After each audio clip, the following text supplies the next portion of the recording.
Shalom saudara sekalian, beberapa waktu yang lalu saya pergi ke San Antonio, Texas, Amerika Serikat bersama dengan beberapa rekan dari Badan Pengurus Pusat Sinode Gereja kita, GBI, untuk menghadiri General Assembly atau Sidang Sinode Raya dari Church of God yang merupakan gereja Pentakosta tertua di dunia yang juga merupakan mitra dari GBI.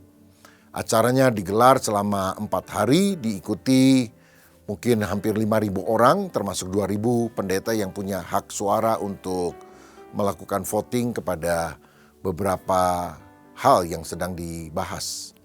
Nah, yang menarik hati saya, setiap malam diadakan semacam kebaktian kebangunan rohani, dan salah satu malam yang berkaitan dengan misi, di mana seluruh peserta yang berasal dari luar Amerika, peserta internasional, diminta untuk memakai baju daerah atau baju negara masing-masing yang khas dan membawa bendera masing-masing. Lalu kita berjalan mengitari main auditorium yang besar itu. Dan ternyata Church of God ini sudah ada di 186 negara di dunia.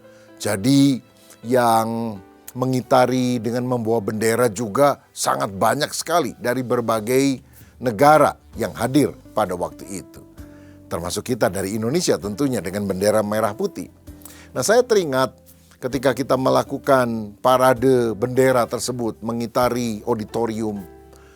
Dalam Wahyu pasal 7 dikatakan satu kali akan ada kumpulan besar, banyak orang yang tidak terhitung jumlahnya dari segala suku, bangsa, kaum, dan bahasa berdiri di hadapan Anak Domba dengan daun palem, dan kemudian kita berkata, keselamatan bagi Allah kami dan bagi Anak Domba yang duduk di atas tahta.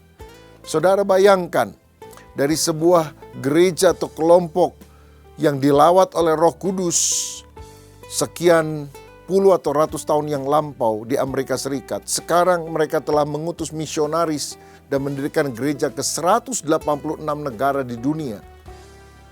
Di Indonesia bekerja sama dengan GBI. Itu sebabnya penting sekali untuk kita terus memberitakan Injil. Karena Injil adalah kabar baik. Nah, supaya Injil itu terus bisa bertumbuh di dalam hati orang yang mendengarnya, pemberitaan Injil harus disusul dengan penanaman gereja. Supaya melalui gereja mereka dibina, dimuridkan, didewasakan. Nah, setelah gereja ditanam, mereka juga harus melanjutkan dengan proses pemuridan tadi. Bisa melalui kelompok pemuridan, bisa melalui kelompok sel. Sebab kalau orang hanya diinjili lalu bertobat dibaptis, tapi tidak dibina, didewasakan, tentu mereka tidak akan menjadi serupa seperti Kristus. Karena itu, mari kita giat memberitakan Injil, sehati menuntaskan amanat agung Yesus. Tapi jangan lupa setelah pemberitaan Injil, kesaksian yang kita sampaikan, pemuridan harus dilanjutkan. Sehingga gereja mengalami pertumbuhan, baik secara kuantitas, jumlah yang tambah banyak, tapi juga secara kualitas, mutu rohani yang indah. Kiranya Tuhan Yesus memberkati kita. Amin.